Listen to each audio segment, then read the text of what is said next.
So I know this powerful man that I don't joke with. So join me as I welcome GI, Gerald Egon, the convener.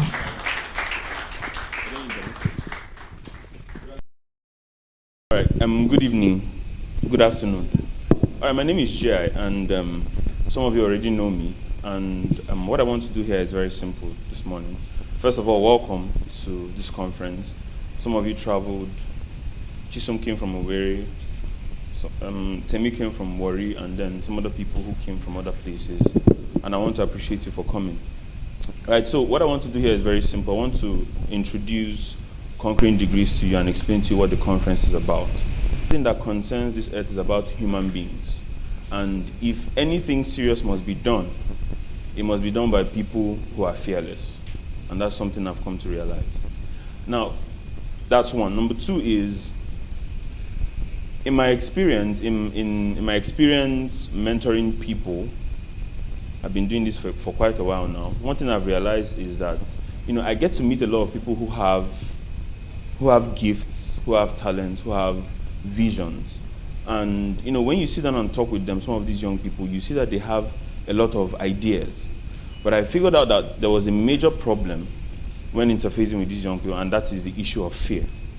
You see a lot of people who have ideas that they want to execute, visions that they want to run with, but they're just afraid.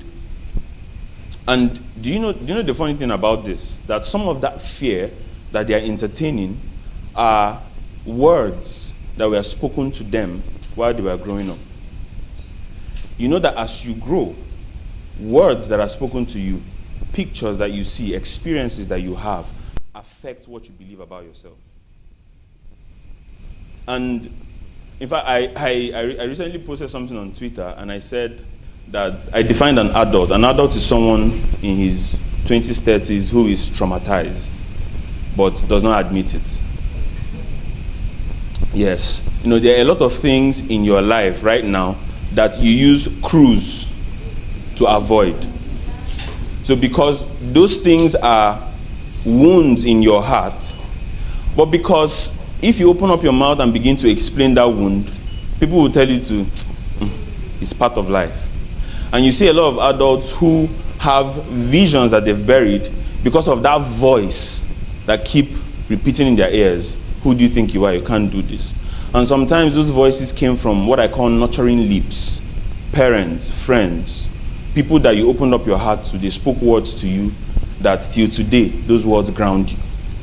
Right? So in 2020, I'll tell you how I came about Conquering Degrees. In 2020, I started to do a review of my own life, because I do that a lot. I started to do a review of my own life, and I wrote down 10 to 12 areas of my life where I had not crossed the threshold. For every area of your life, there are benchmarks. There are things, for example, let me say you have a financial goal and you say by 30, I should be worth this money, right? So we have a benchmark for every area of our lives. We want to get to this place at this point. So I wrote down 11 to 12 things or areas of my life where I needed to conquer, or I needed to become, or needed to gain mastery over. And I realized that there's a lot to be done. So in 2020, I decided, I'm going to embark on a personal journey. And I called that personal journey Conquering Degrees. I wanted to conquer certain degrees in my life at a particular stage. So I wrote those 11 things down, and I wanted to do it on my own. But I left it in 2020. So in 2021, I made a decision, and I'll tell you the philosophy behind that decision I made. Now, I've interacted with a few wealthy people in this Lagos who are doing very well. And as I spend time with them and they teach me secrets of their own success, there's something I learned. That, let's say, please follow me and just give me a little bit of your attention. Let's say they became wealthy in 2020. That thing that made them wealthy in 2020, they discovered it 10 years ago. And when they discovered it, they started to run with it. And most times, they didn't tell anybody about it. Because when you discover the secret of success and you call your friends that you are sharing one-bedroom apartment with and tell them that I've gotten the secret of being wealthy, they will laugh at you. Is that true? So most times, they don't tell you anything about it, they just run with it. And by the time they get to that place, the space between them and the people they were supposed to share it with is now very far apart. And then when you now ask them, can't you teach young people? Because I was telling him, he's my mentor.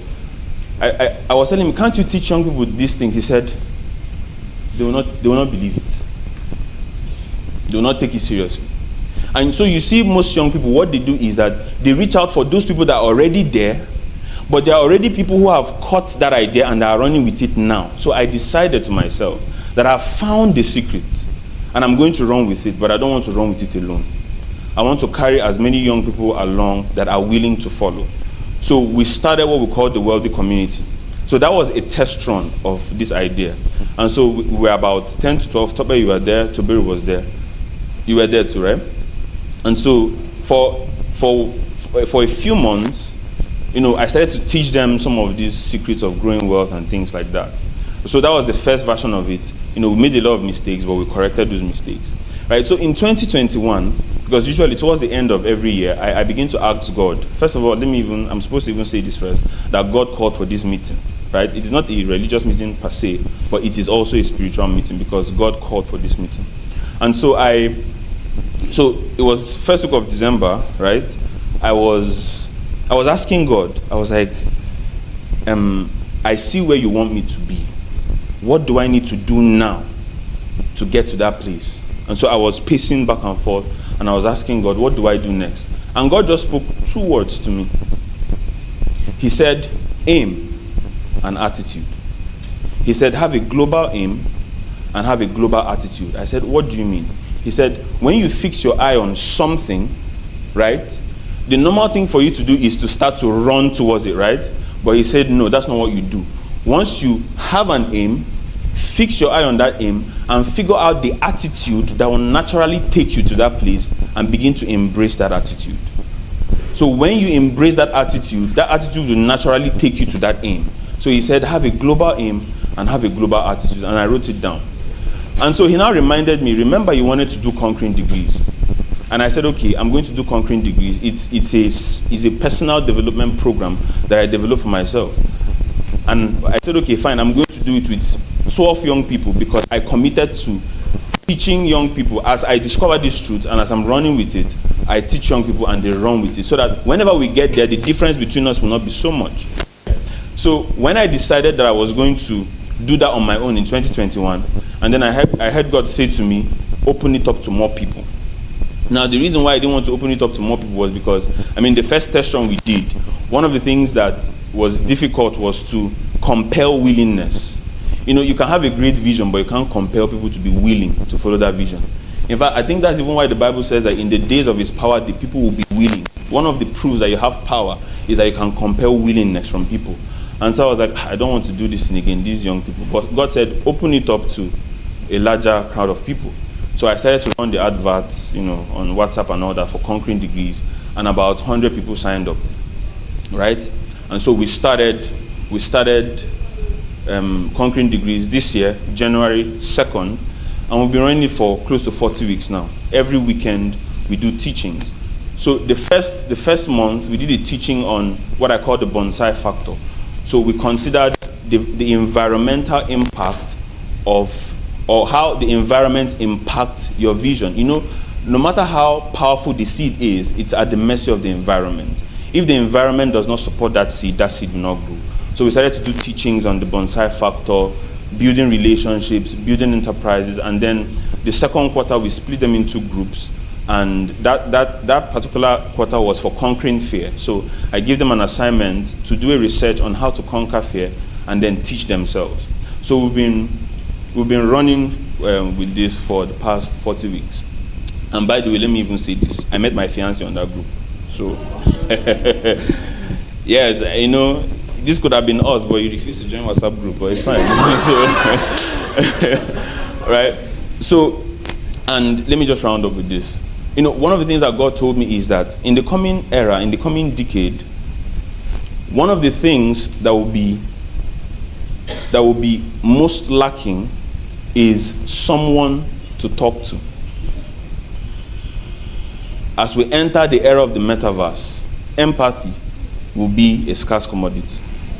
And so God started speaking to me about building small tribes of people who do life together. So my commitment is that everyone who is part of this, in the next 50 years, will be doing this together.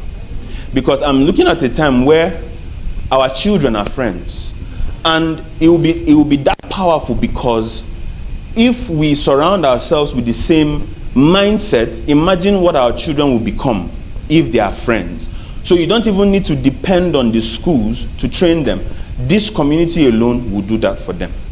And so that's why I'm so passionate about building family systems, little family systems everywhere, because I'm committed to do life with every one of you as long as you're interested.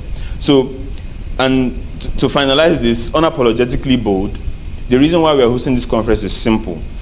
God has been speaking to me about boldness for the past 2-3 years, because he said to me that there are so many things I've given you to do, and the difference or the distance between where you are and where you ought to be is being bold about it. So one of those days when I was praying, I saw a vision of this conference, and God said, Unapologetically Bold, convene the conference. And so we're here today because I'm going to tell you what will happen. Those limiting beliefs will shatter in your life and in your mind. And you will leave here knowing that you no longer have fears, that if there is any dream or vision you have, you are going to receive the boldness and the strategies to execute that vision. So welcome to Unapologetically Bold. Thank you.